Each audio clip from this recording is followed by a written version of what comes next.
welcome back to the channel. This will be my team selection for Matchday 4. We all have unlimited transfers, a £5 million increase to our budget. That means we can't actually use the wildcard in this stage of the competition, but you can use it in match days 5, 6 and 7. If you want to see the best time to use every single booster, then check out my latest draft videos because I delve into the qualification booster, aka the mystery chip, and also discuss the best time to use every single one of them, like the 12th man, maximum captain, and the wildcard itself. And on screen you can see the teams that have qualified for the round of 16, so we have all the information needed to build a strong team for the knockout stages. In terms of the fixtures themselves, we do have Botafogo facing Palmeiras in the opener of Matchday 4. Then it's followed up by Benfica versus Chelsea. On the following day, there is Paris Saint-Germain against Inter Miami, then Flamengo facing Bayern Munich, also Inter Milan facing Fluminense.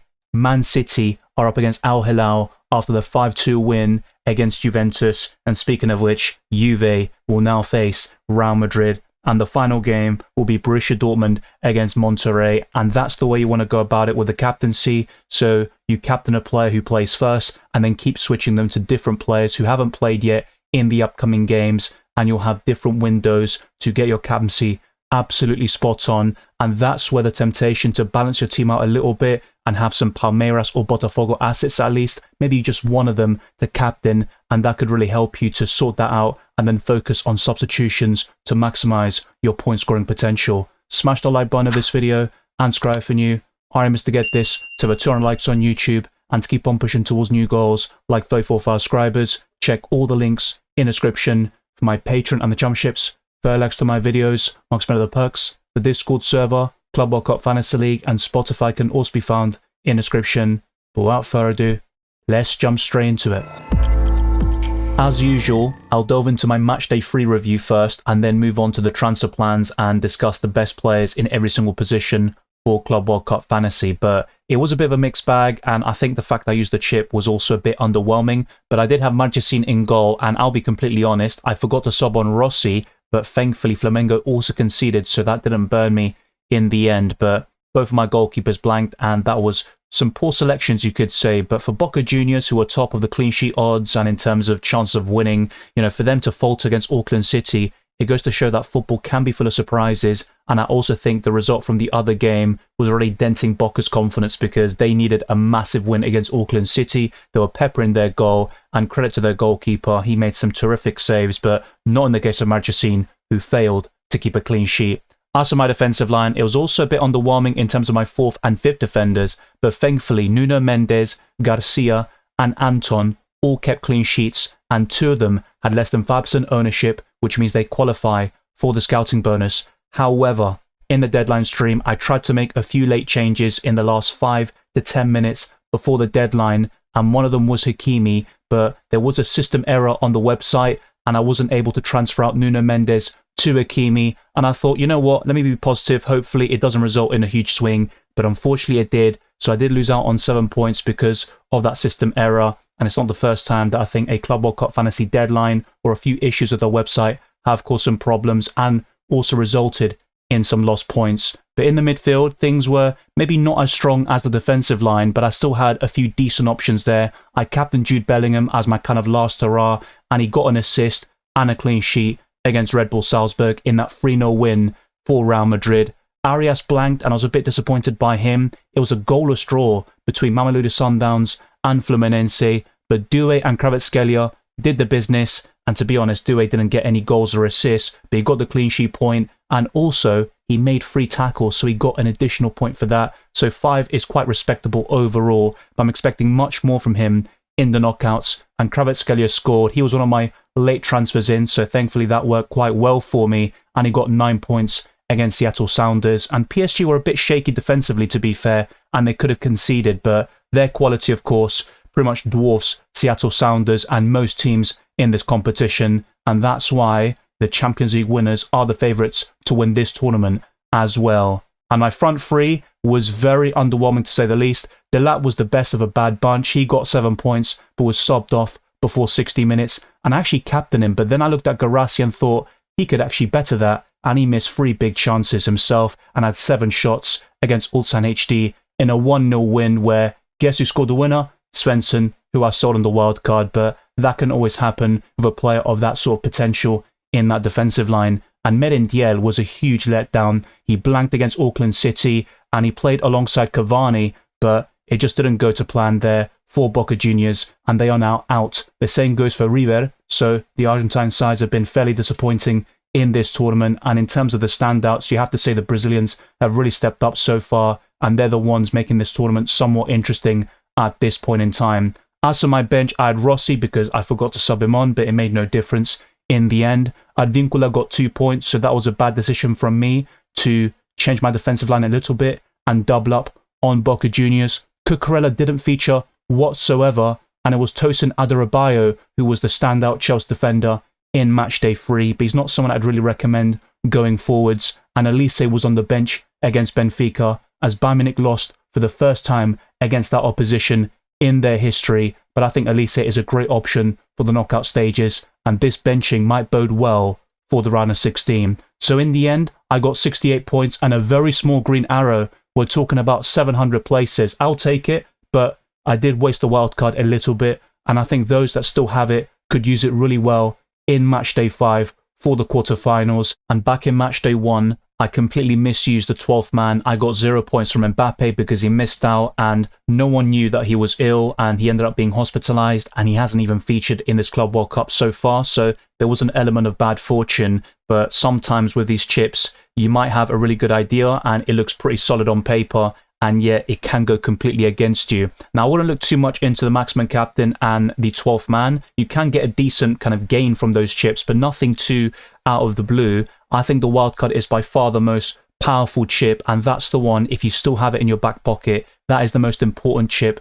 that you can use. And the qualification booster gives you 2 additional points once activated for every player who qualifies for the next round. So all of the ins and outs are described in my latest draft and also first draft video, so be sure to check them out, and that's where I dissect the update chip strategy for Club World Cup Fantasy. Some of you watching might have every chip remaining and you can use them in a certain order to really optimize your squad and get a lot of points, rise up the mini leagues and also the rankings. But let me discuss some possible transfers to achieve that myself. But I've only got 2 chips remaining actually, so the Maximum Captain, which I plan to use in matchday 7, and I'll discuss that in future videos. But a goalkeeper move I'm looking to make is Marchesín out for Donnarumma. You could definitely argue that PSG have better options to cover their defensive line, like Bacho, Marquinhos, Hakimi, and Nuno Mendes, and you might even want to triple up on them defensively in matchday 4. But I just look at Donnarumma as a set and forget goalkeeper for potentially the rest of the tournament if PSG were to reach the Club World Cup final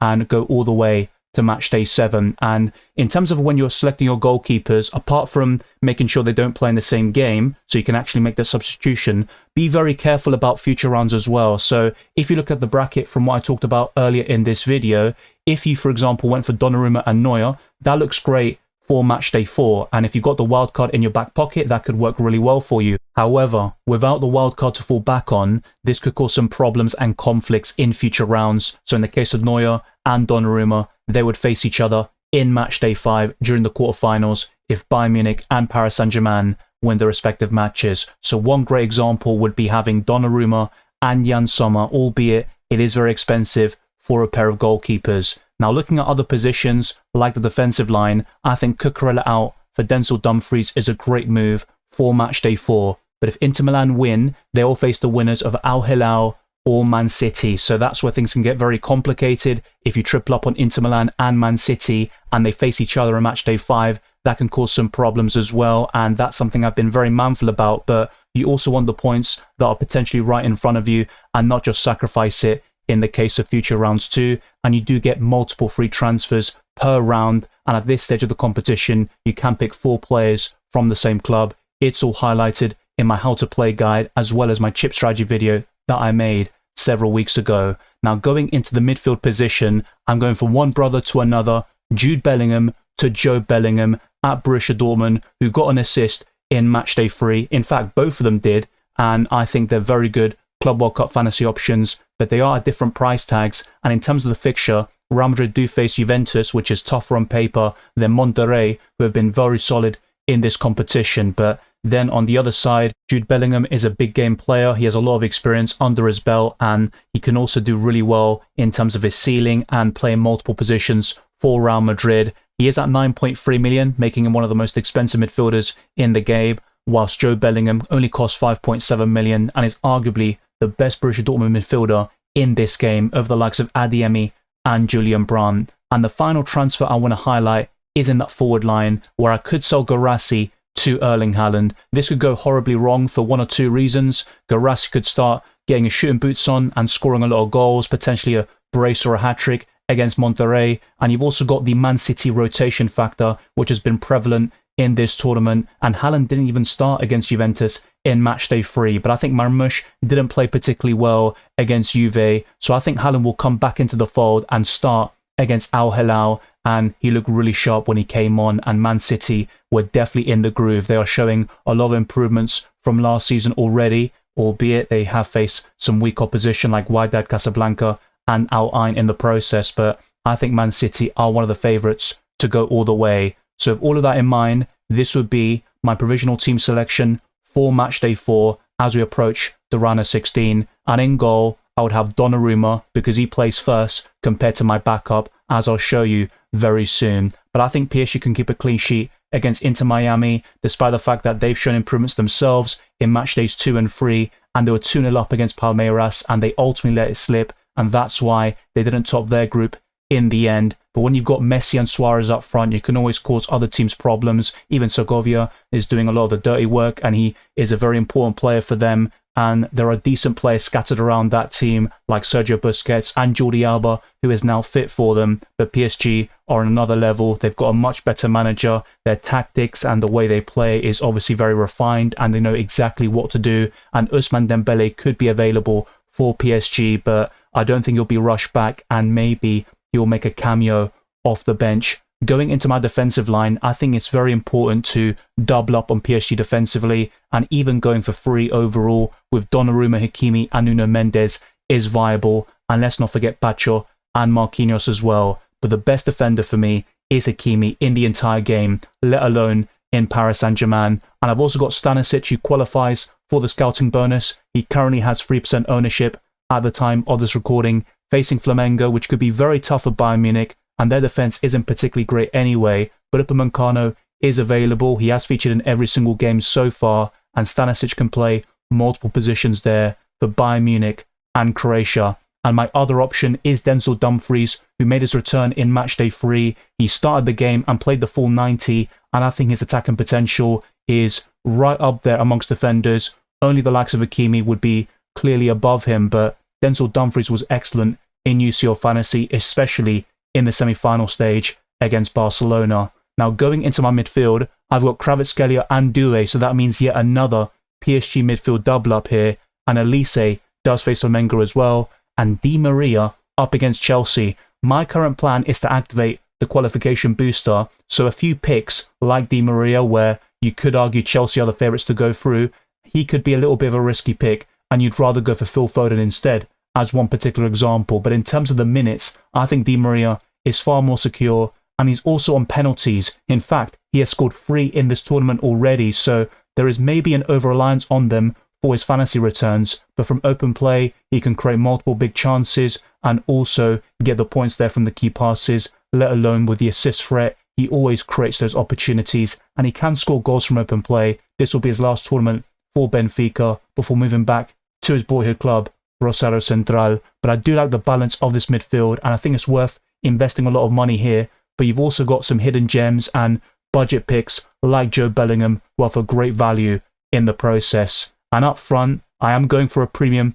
in Erling Haaland. But in order to facilitate this and some expensive players in my defensive midfield, I have to go for a budget option in Igor Jesus, who only costs 4.1 million. He scored in the opening 2 match days, and he has been an excellent pick in Club World Cup Fantasy, and he has scored several times against his upcoming opponent, Palmeiras. And the most important thing is that he offers you a captaincy option in the first game in terms of the windows, which I described at the beginning of this video. So ideally, you'd have players from every single game featuring in matchday 4. So you can have that sort of balance in your squad, and you can captain one player from each match, and it gives you more chances of nailing on the captaincy. And I think Igor Jesus is one of the best players from that game. I've also got Lautaro Martinez against Fluminense, who has also scored in his opening 2 match days. He was a bit disappointing against River Plate in that 2-0 win there for Inter Milan, but he's by far the best attacker overall, even though Esposito is getting a few goal contributions in recent matches, and Denzel Dumfries remains the best Inter Milan asset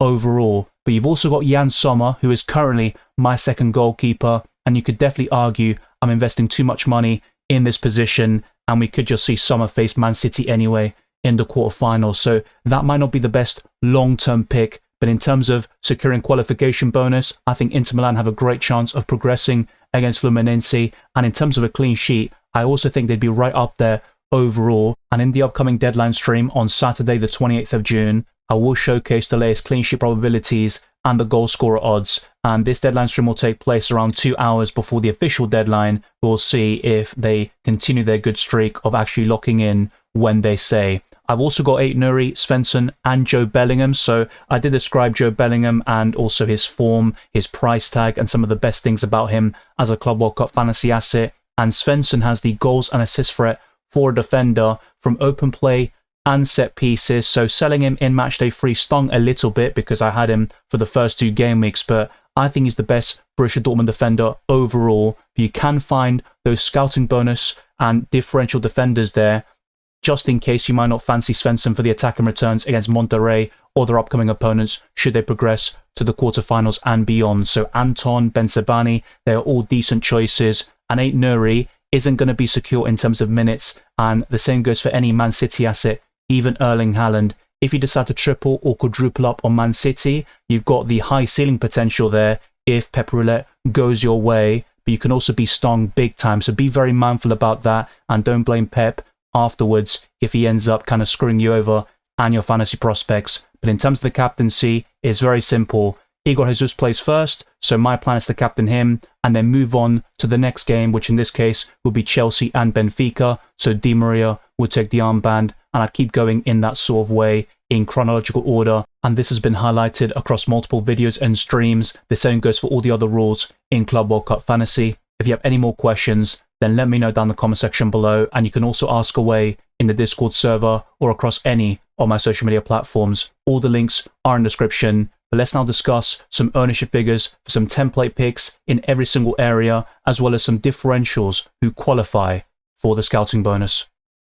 All of the following stats are taken by the website fantasyfootballpundit.com, and in terms of the tournament favourites, this was taken before the Matchday 3 games even began, so I believe Man City will be even higher after the 5-2 win against Juventus. But PSG, Man City, Real Madrid and Bayern Munich are all right up there, and Flamengo might have dropped a little bit. We could see Inter Milan in 5th spot, and if we do get an update figure before the deadline stream, then you will see the graphics very soon. But let's discuss the ownership figures for every single position. And in terms of the most picked players overall, Hakimi is now top with over 53% ownership. Elise, Nuno Mendes, Kane and Kvaratskhelia are the top 5 most owned players in the game, followed by Mbappe, Donnarumma, Trent Alexander-Arnold, Haaland, Doué, Cucurella, Dumfries, Sommer, Guirassy and Vitinha. So some interesting players in there, that's for sure. And in terms of goalkeepers, of course, we've got the 2 from the Champions League final, Donnarumma and Sommer in the top spots, followed by Courtois,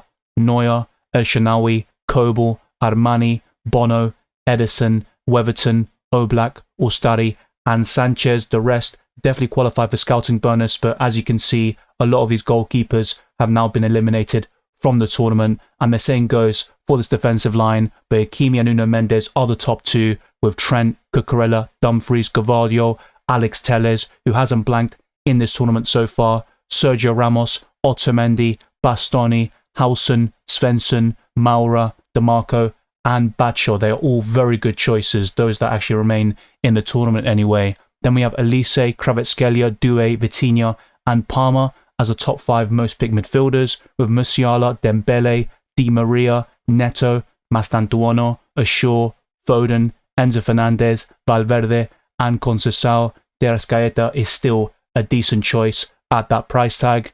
And in the forward line, amongst template picks, we've got Kane, Mbappe, Haaland, Guirassy, Messi, Marmoush, Alvarez, Martinez, Merendiel, Abu Ali, Yildiz, Vinicius Jr., Igor Jesus, Delap, Colomwani, Pavlidis, and Thomas Muller. And it's worth mentioning that some players at 5% ownership before the match day begins, they will still qualify for the scouting bonus. I experienced it in match day 2 with Cambiasso. He had exactly 5% ownership, even though in the rules section it says a player needs to score more than 4 points and their ownership has to be less than 5%. So be very mindful about that if you are chasing those differential points through the scouting bonus. And speaking of which, we can see some of the kind of top owned picks who have 5% ownership or less, and some of them have been eliminated, but Robert Sanchez could still be of interest to some people. Arda Güler, Ryerson, Esteval, Barella, Colwill, Gonzalo Garcia, although his ownership might have gone up to over 5% because it does fluctuate quite a lot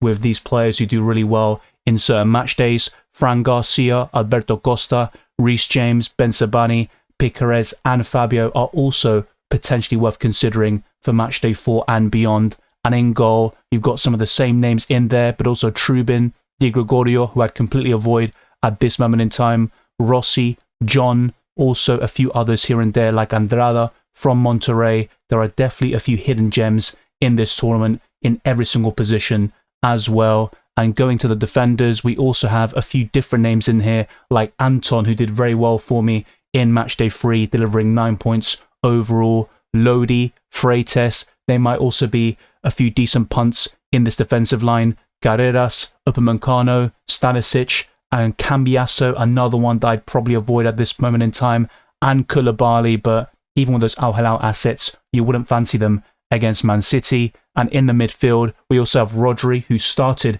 against Juventus, Bernardo Silva, Mayulu, Ruiz, Caicedo, Busquets, also Ruben Neves, Kerem Aktürkoğlu, who has been a big disappointment in this tournament. Çalhanoğlu has been injured for the entirety, and there's also İlkay Gündoğan, who has done fairly well so far in this competition. And finally, we have some decent options in this forward line, like Esteval, but also Araujo from Flamengo, Thuram, Rodrigo, Suarez, Mitrovic, Savio, who actually scored against Juventus, so he might be better than I give him credit for, Nicholas Jackson, Leandro, Gonzalo Ramos. They are all good choices. Even Vlahovic might be a decent punt, but he doesn't start consistently for Juventus like he once did. But let me know down in the comment section below if these ownership figures are helpful, and go to the website fantasyfootballpundit.com so you can keep track of all these differentials who qualify for the scouting bonus. Or if you want to see the template picks, you might want to preserve your rank and be quite conservative. It all depends on how you want to approach the knockout stages. But as we get deeper into the competition, our options will become more limited with fewer teams to choose from, and will naturally gravitate towards a template, and it will be a little bit different to the group stages. But hopefully by watching all my videos and live streams, you'll be well prepared for the rest of this tournament.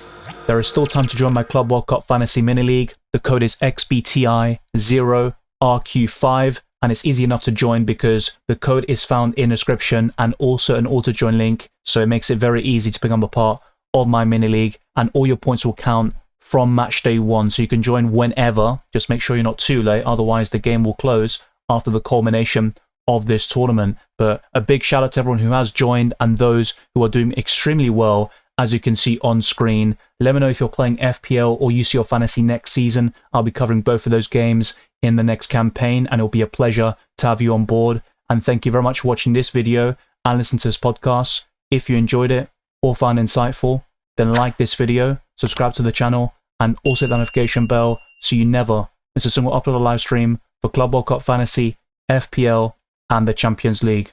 Follow me on X, Instagram, and Blue Sky, DylanRCM, and check all the links in the description for my Patreon and the championships, further links to my videos, amongst many other perks. The Discord server, Club World Cup Fantasy League, and Spotify can also be found in the description. I'll see you tomorrow for the Matchday 4 deadline stream, and keep your eyes peeled for even more videos.